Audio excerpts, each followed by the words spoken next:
Hi, this is Jason P. Wilson 01 X-Force, and this is my first official YouTube posting.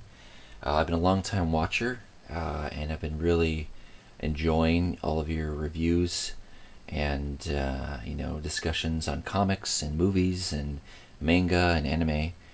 So I really wanted to start participating.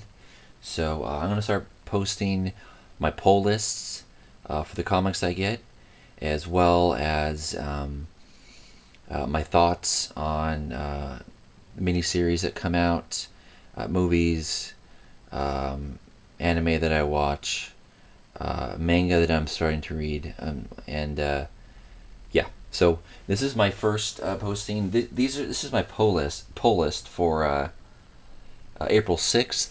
Today is the 11th. I actually picked it up on the weekend. Today is Monday.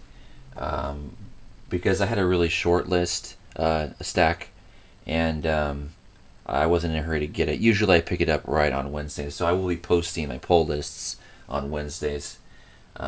First up is Brightest Day number 23.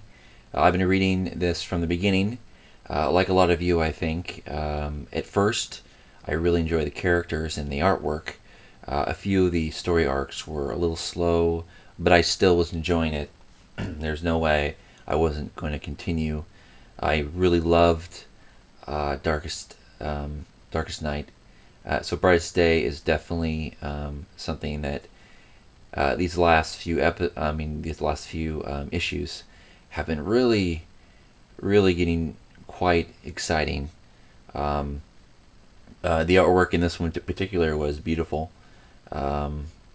And yes, so if anyone has not been reading Brightest Day, I definitely recommend it.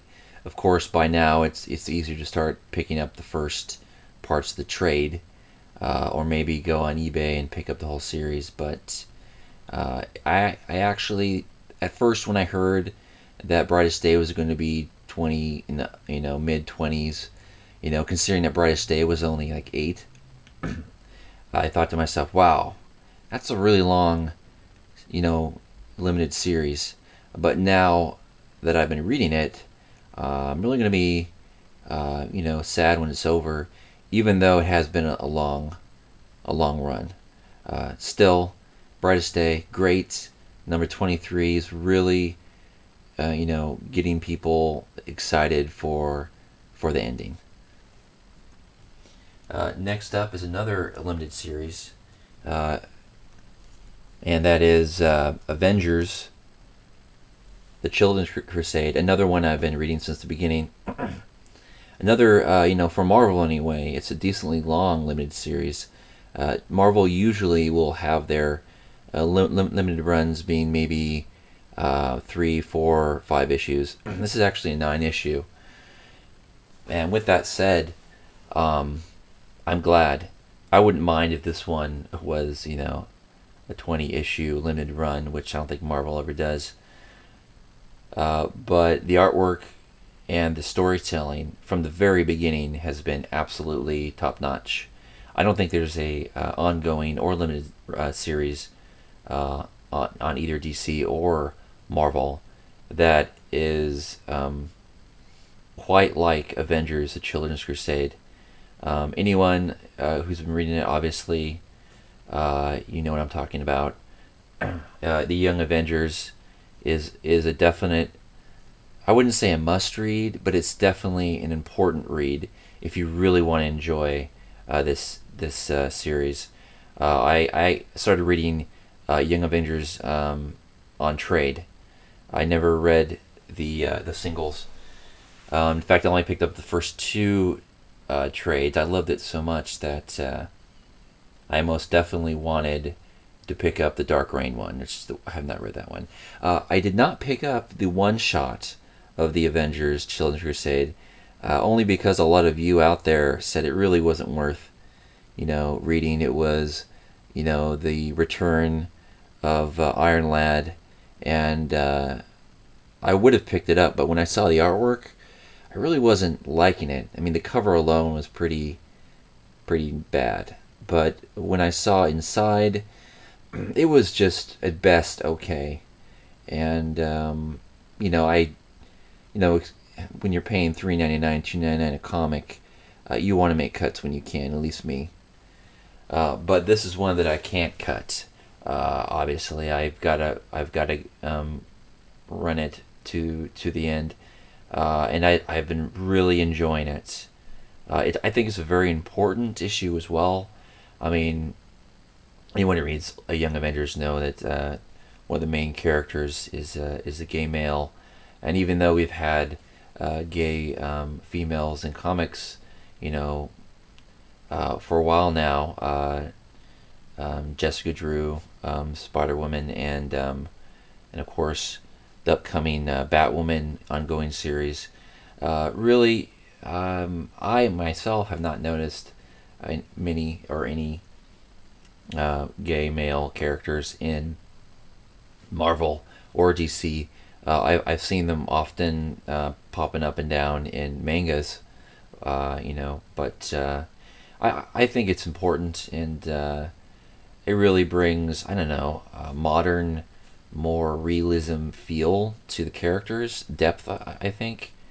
But yes, I definitely recommend anyone to go back, pick up 1 through 4 Avengers: The Children's Crusades, because it's definitely a must read, or at least get the trade when it comes out. The next 3 are ones that I don't normally pick up in my monthly comics, but I do pick up one shots when I see them. This is one shot, Deadpool Family. I really didn't read it yet, but I did glance through it. I love the artwork. I'm a big fan of Deadpool. I don't read any of Deadpool's ongoing singles, but I do buy his trades whenever I can, and I definitely enjoy Deadpool quite a bit. I'm a big fan of Uncanny X-Force, and of course he's on that team, and he's great on the team. But when I usually pick up these singles, it's the real, there's 2 different kinds of Deadpools, right? And anyone who reads Deadpool knows that. You have the funny, hilarious, cartoony Deadpool, who I love, and then you have the more serious, still funny, but more, bloodthirsty, hardcore Deadpool, who I also enjoy. But they almost seem like 2 different characters at times.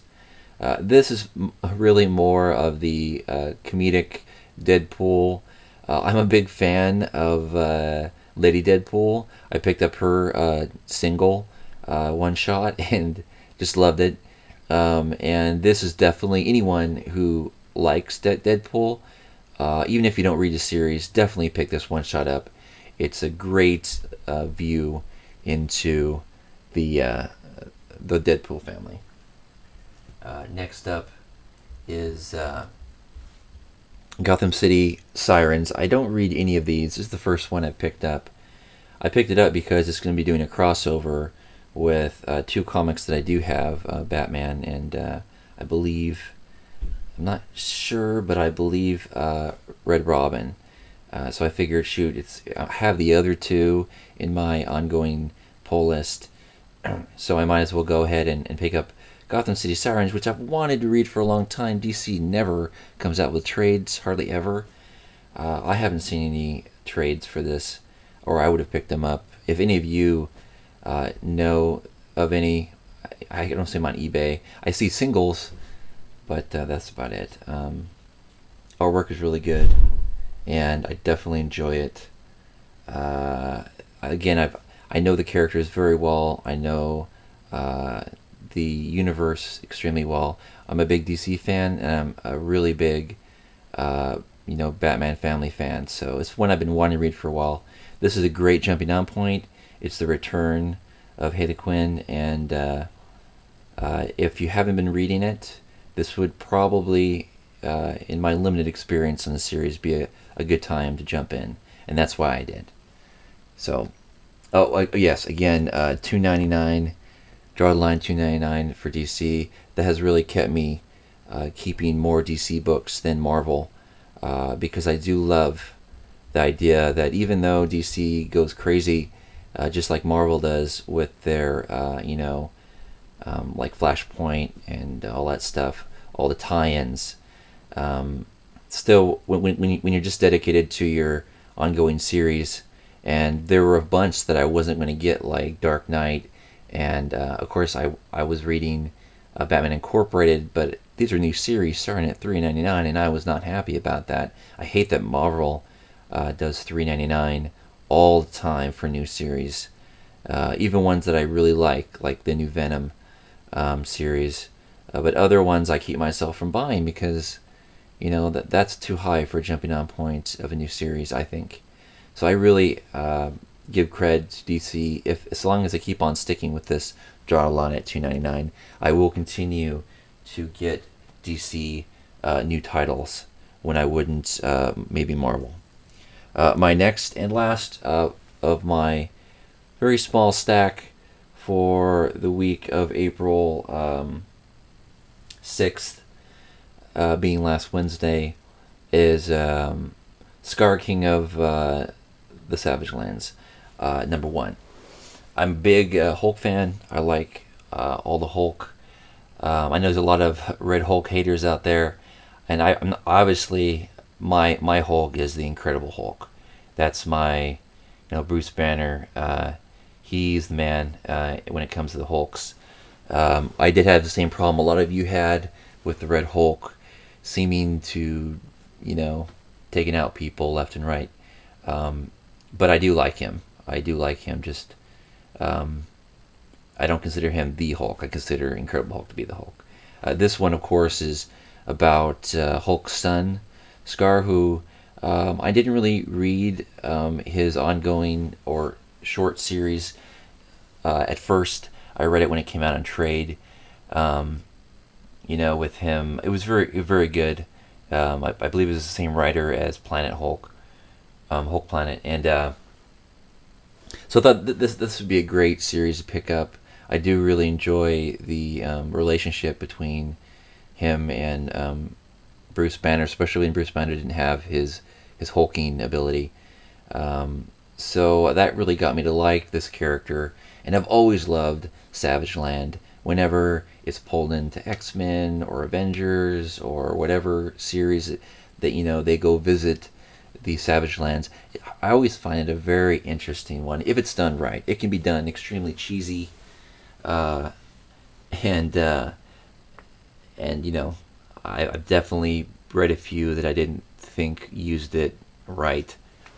But this one, if I'm going to judge by the first issue anyway, definitely does it well. The artwork is the kind of artwork I like. It's very good. It's very sharp and detailed. Really good action oriented. There's a fight with the dinosaurs. Whenever you're a Hulk, Scar in this case, and you're fighting a dinosaur and you're like knocking them out. Those are always great images, especially splash pages, and this one definitely is worth any Hulk fan's time. Now, again, it's the first issue, and you definitely go back and forth between action and some politics is going on. But I definitely enjoyed this, and I would definitely recommend it to anyone who is interested not only in Scar, but in the Savage Lands, or if you just enjoy reading Hulk books, because so far this is a Hulk book. This is an action book. This is a fun book, and an attractive book to look at and read. So that is my first posting of my poll lists, and I just want to say again, I'm looking forward to being a part of the comic and anime community, and that's all I gotta show you. Thanks for watching.